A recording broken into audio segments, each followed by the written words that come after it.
Jeg heter Mai Zheng. Snart jeg skal stille ut her i Oslo, i Galleria Sur. Jeg har hørt at i Kina så kaller de deg ikke Ma Sheng. I Kina jeg heter Cheng Zheng. Det betyr lang reise. Lang reise, ja, det var det jeg hørte. Og så var det dette gamle ordtaket da, at du må reise 1 million mil og lese 1 million bøker hvis du skal bli et fullstendig menneske. Det er riktig. Og jeg har malt 1 million timer for å lage denne utstillingen. Ja, det tror jeg folk kan se når de kommer på utstillingen, at det ligger ekstremt mye arbeid bak disse bildene. Ja. Kunst å se. Kunsten er å se.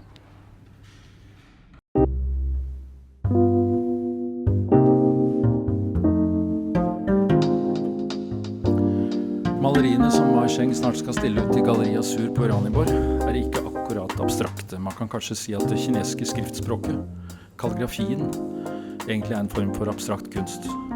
Men bortsett fra det, så er det typisk for kinesiske kunstnere med en klassisk utdannelse at de uttrykker sine følelser uten å forkaste det realistiske. For i det tradisjonelle kinesiske maleriet, som vanligvis utføres med tusj på silke eller rispapir, men som Mai nesten alltid lager med akryl eller oljemaling på lerret, er det meningen at naturen skal avspeile en slags universell bevissthet. Naturens elementer skal festes til papiret, eller i Mais tilfelle da, til lerretet, med noen få streker, og elementene skal være intakte, gjenkjennelige, samtidig som de altså skal peke utover seg selv og uttrykke noe helt annet. Navnet hennes betyr lang reise på kinesisk, og det var dette som fikk Dagbladets kunstanmelder til å skrive at Ma Shengs lange reiser til fjerne kulturelle kilder har gitt hybridens karakter til hennes malerier. I anmeldelsen heter videre: den harmoniserte blandingen av elementer på utstillingen i Galleria Sur i Oslo søker å sammenføye arketyper innenfor rammene av det urgamle utsagnet «alt flyter».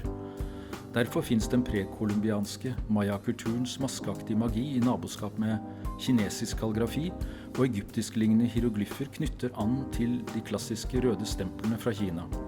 Ma Sheng kan ikke bare kalligrafiens kunster, men kjenner også bildet bak skriften, skrev Dagbladet om hennes første utstilling i Galleria Sur.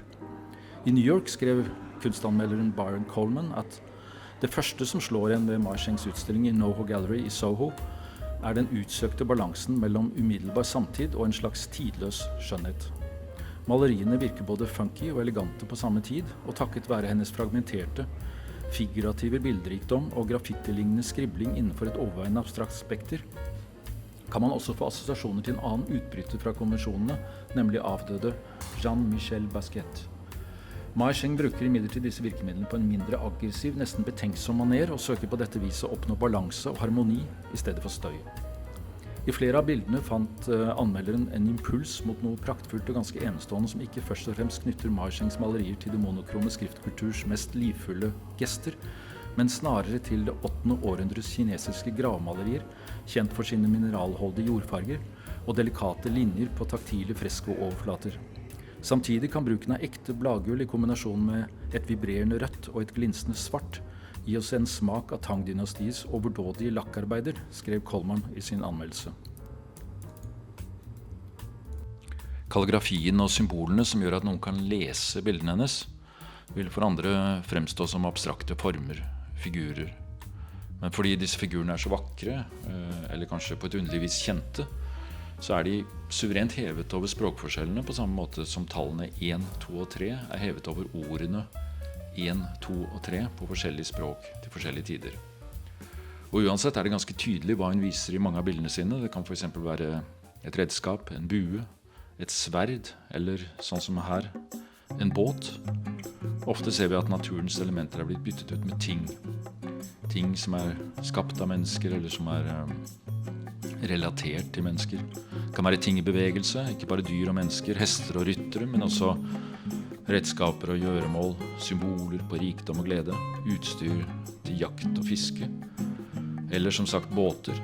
Og på toppen av disse elementene så kommer da altså den tradisjonelle kalligrafien, kombinert med andre historiske symboler, piktogrammer, hieroglyffer, til og med noen ganger nordiske runer. Så du maler symbolske malerier? Ja, det er helt riktig. Jeg elsker symboler. Et symbol mer enn 1000 tegn, som man sier. Og så kinesisk kalligrafi, det abstrakt kunst. Det symboler. Fordi de kommer fra tegning, Ja. og så de fjerner alle unødvendige ting. Blir essensielle, det symbol. Ja, så ett bilde sier mer enn 1000 ord. Ja, Og i ditt bilde så det mange bilder. Mange Ja. symboler. ja, Mange tusen ord. ja, riktig. Og så historie bak seg. Mange tusen år historie. Fra mange tusen års kultur. Men ofte så sier kinesere de snakker ikke om nåtiden. Gamle tiden, da du prater med kinesere, plutselig de kan komme tilbake til 3000 år siden. Ja, men de bøyer jo ikke verbene i tid. Ja, nei, De snakker bare i presens. Ja, på kinesisk vi har ikke skiftet verb. Nei. Nei, og det gjør at fortiden eksisterer side om side med nåtiden, da, hele tiden. Ja, Og dine gamle ting, gamle symboler, finnes side om side med moderne piktogrammer eller symboler i bildene dine. ja, det viktig for mennesker. Må ikke glemme gammel visdom. Ja. Du begynner på bildene dine i Frankrike, og så tar du dem med deg til Norge og gjør dem ferdig. Det sånn? Ja, jeg alltid begynner i Frankrike, fordi jeg har atelier utendørs. Men har det noe å si hvor du begynner å male? Har det noe å si at du i Frankrike? Kan du se det på noen måte? Ja, fordi jeg maler utendørs. Jeg bruker ganske tykk maling og relief, som man sier. Det kan tørke fort, og jeg blir ikke skadet av løsmidler. Etter halvferdig, jeg fraktet den alle sammen tilbake til Oslo. Der hjemme som min atelier. Jeg kan arbeide hvert enkelt bilde. Så finpussen gjøres i Oslo? Ja. I Oslo jeg har også mer tid. Den lange mørktiden og dårlig vær. Jeg kan bare sitte hjemme og arbeide timevis. Men har du en plan på forhånd når du begynner på et bilde? Vet du hvordan bildet skal bli? Har du liksom gjort opp en mening at dette bildet skal bli sånn og sånn? Ja, jeg har en mental plan. Da jeg leser, jeg alltid lager tegning. Og jeg tenker hva jeg skal male. Jeg lager flere tegninger, for jeg begynner å male. Men alltid jeg forandrer. Men så blir det sånn som du planla? Ja. Nei. Nei, ikke. Det Jeg blir helt forskjellig. forandrer underveis. Blir det bedre eller dårligere enn du planla? Noen ganger blir det dårligere da jeg maler på ny. Ja. Forandrer helt. Mm. Men noen ganger kan bli overrasket fin. Ja. Men jeg er aldri ferdig. Nei. Jeg bare forlater min maleri. Jeg er ikke ferdig med min maleri. Så du kan alltid vende tilbake til bildet og gjøre noe mer? Ja, jeg har alltid kommet tilbake. Mange bilder malte flere år. Men en annen ting jeg lurer på, det viktig for deg at folk liker bildene dine? Hvis de sier at dette var kjempefint, det veldig viktig, eller spiller det ikke en rolle hvis de sier at nei, dette bildet var ikke så bra? Det spiller ingen rolle. Nei. Jeg har min egen mål, Ja. som jeg vet hva som er godt. Jeg har studert og arbeidet med maleri hele livet mitt. Ja. Og jeg har lest og besøkt mange museer. Så jeg vet hva jeg vet. Ja, og da kan du også sammenligne. Du kan vel se, du har sett så mye kunst, og du vet at dette holder mål. Dette ikke amatørarbeid, dette vet jeg bra. Etter å ha sett så mye kunst. Ja, jeg kan se. Hvem det du særlig ser til og beundrer og har nytte av å følge med på eller se på av kunstnere? Jeg liker Picasso. Jeg alltid liker Picasso. Da jeg var ung og da jeg var student. Men jeg også liker Le Monde. Mm. Så derfor, det første gang jeg ser originale arbeider. så mange originale arbeider i Nasjonalgalleriet i Beijing. Og det bestemte meg om å reise til Norge.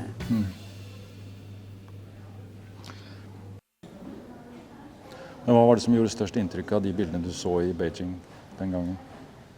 Det uttrykk av menneskelig følelse, tristhet, ensomhet, sjalusi.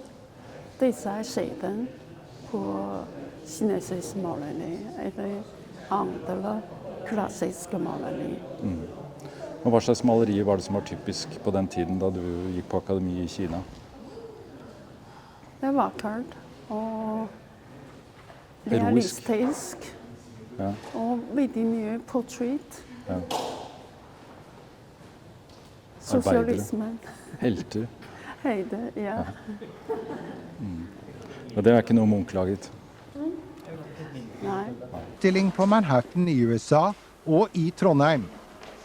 Dessuten holder hun kurs i maling i sin leilighet i Oslo. Hun var med i det første kullet som fikk gå på kunstakademiet i Beijing etter Maos kulturrevolusjon. Men en norsk kunstner skulle forandre hennes liv helt. Ja, Edvard Munch. Jeg så hans separate utstilling i Nasjonalgalleriet for mange år siden. I Beijing? I Beijing. Det første utenlandsk kunstneren hadde utstilling på Nasjonalgalleriet etter kulturrevolusjonen. Hans farve og uttrykk, det er så sterkt. Det gir meg energi og glede. Så jeg søkte stipend. Så fikk jeg og glede meg å reise hit og se Munchs land. Mia bruker skrifttegn fra hele verden i sine fargesprakende bilder. Og nå er hun altså invitert til New York med sin kunst.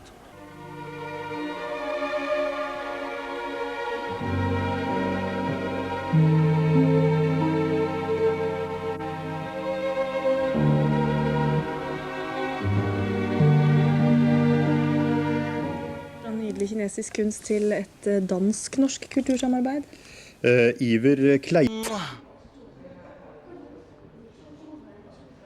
Denne tegn er kinesisk gammel skrifttegn. Det er 5000 år gammel. Hvorfor den heter individ? Fordi i gamle Kina man tror hvis du vil være selvstendig, du må ha enten våpen eller rikdommen. Så da kan være selvstendig menneske. Med bolig både i Frankrike og i Norge, og utstillinger på 3 kontinenter på samvittigheten, er Mai Cheng en ekte kosmopolit. Bildene til Mai har vært utstilt i Beijing, Paris og New York. Hun blander kinesiske skrifttegn med blant annet kalligrafi og egyptiske hieroglyfer. Ja, det var først jeg tenkte at det kunne være en okse.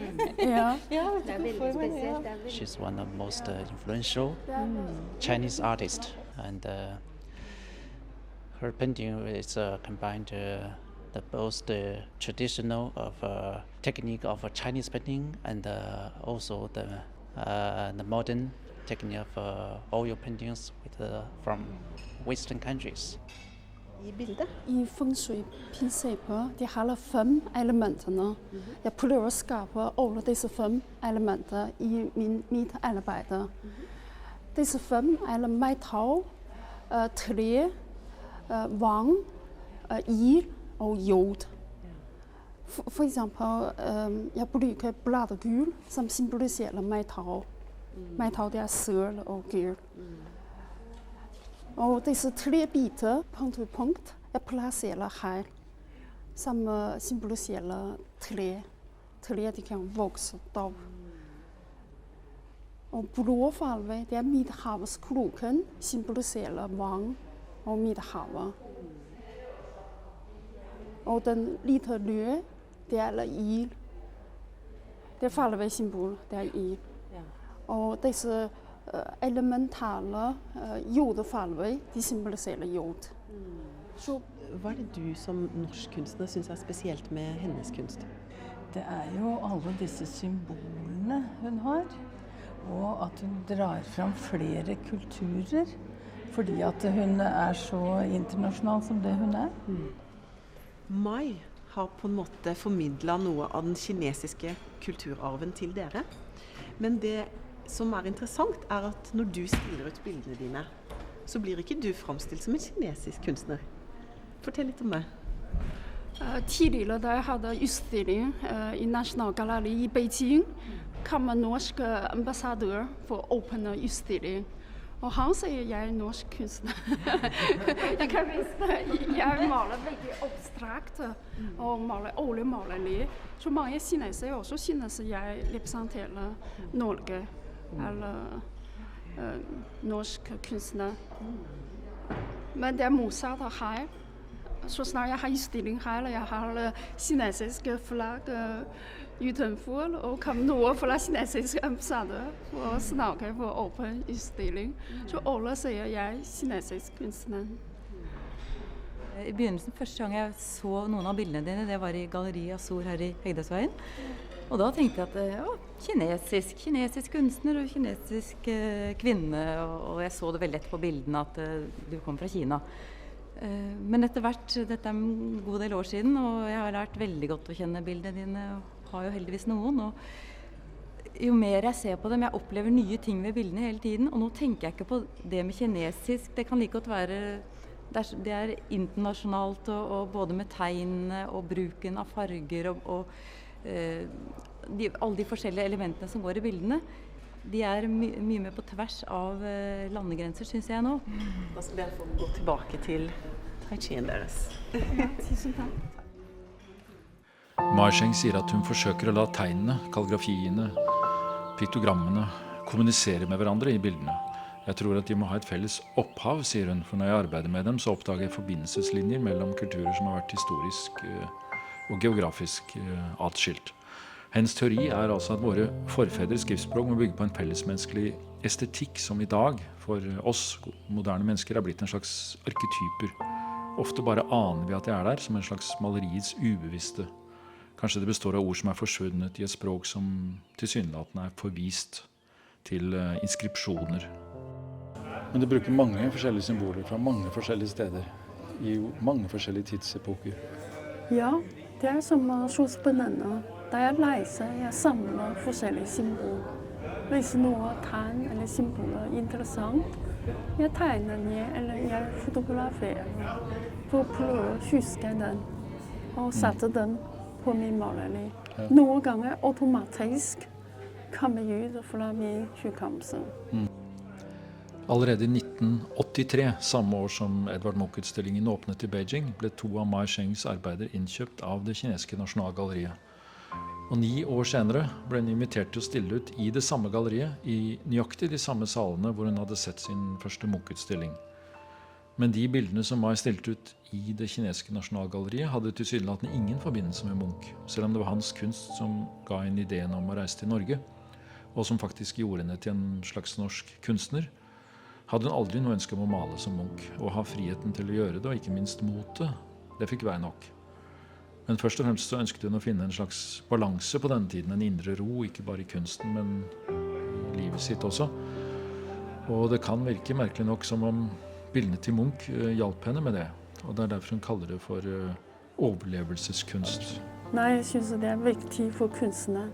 Være selvstendig, være ikke slaver. Slave, ja. I gamle dager, de maler for kunstnere maler for kongen, portrætt, og i kirken maler som religionsmotiv, eller Jesus som Madonna. Ja. Men i dag, for meg og for de mennesker, jeg vil male hver like. Du maler ikke portretter engang? Nei. Andre mennesker? Nei. Men jeg kan. Jeg har den. Men du gidder ikke? Håndverkene. Jeg gidder ikke. Det må være store skjærhet som jeg kan male. Riktig. Mange av dem som besøker Ma Yishengs utstillinger spør hvordan hun lager bildene sine. Hva slags teknikk bruker hun? Hva slags materialer? Hvordan klarer hun å skape disse relieffene der det ser ut som kalligrafien og mange av figurene befinner seg under bildflaten og ikke oppå den? Hvordan er det hun fester skinnende metall, harpiks, papp eller trebiter til lerretet? Og hvordan er det hun preparerer bildene etterpå? Hvorfor virker bildene så blanke og dype, men samtidig taktile, nesten skulpturelle? Hvordan gjør hun dette? Men så bruker du mye gull. Mye gull på bildene dine. Det er ikke symbol, eller er det et symbol det også? Gull? Ja, det symboliserer kristendommen, rikdommen. Rikdommene, ja. Og det det første materialet, eller metall, mennesker oppdaget fra ca. 5000 år siden. Ja. Og synes det kan være gjeve. Ja. Og det vakkert Ja. Og dyrt. Sjeldent. og sjeldent. Så man bruker som gamle kineser og egypterne bruker den for smykke og dekorasjon. Ja. Og så bruker du hva slags andre materialer bruker du? Maling, selvfølgelig. Akryl og olje. Men du bruker også en slags blank overflate på bildene dine ofte. Det lakk, Lakk, ja. men det min egen hemmelighet. Jeg vil ikke fortelle Du vil ikke fortelle meg hva du bruker? Jo, generelt. Jeg vil ikke komme til detaljer. Nei. Alle kunstnere har sin hemmelighet. Ja vel. Men vi må ikke vite hvordan hun lager bildene sine. Vi må ikke kunne lese kalligrafien og alle symbolene for å oppfatte, eller i hvert fall sette pris på det de forteller. Sannsynligvis kan det ikke uten videre oversettes eller uttales, disse ytringene fra fortiden. Disse hieroglyfene eller helleristningene eller hva det er. Så det er bare å følge etter og følge med.